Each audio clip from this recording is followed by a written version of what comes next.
মানুষ জীবনে আমাদের আর কিছু দেখার বাকি আছে বলে আমাদের মনে হয় না।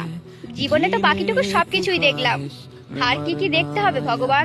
আমরা তো রোজ শুনি যে কোথাও না কোথাও আজকে এই ঘটেছে, কালকে ওই ঘটেছে। তাই দুদিন আগে ঘটে যাওয়া সব থেকে মারাত্মক একটা ঘটনা আবারও সাক্ষী রয়ে গেল পৃথিবীর সকল মানুষ। এই ঘটনাটায় আহমেদাবাদ থেকে একটা প্লেন উড়েছিল লন্ডন যাওয়ার জন্য। আহমেদাবাদ থেকে 4-5 মিনিট ওড়ার পর একটা হাসপাতালে, যেখানে মেডিকেলের স্টুডেন্টরা লাঞ্চ করছিল, সেখানে গিয়ে প্লেনটা ক্র্যাশ করে যায়। পুরো বিল্ডিং এর এপার ওপার একদম। ভাবতে পারছো কতগুলো জীবনের সময়ের কাঁটা সেখানেই থেমে গেল। কেউ যাচ্ছিল তার পরিবারের সাথে দেখা করতে, কেউ যাচ্ছিল তার প্রিয় মানুষের সঙ্গে দেখা করতে, কেউ যাচ্ছিল তার স্বপ্ন পূরণ করতে, কেউ আবার নতুন ফ্লাইটে উঠেছে। কিন্তু ওই যে বলে ভাগ্য, একটা মানুষ বেঁচে গেছে, যে কোথায় ছিল কেউ জানে না। সেই মানুষটা এখনো বেঁচে আছে।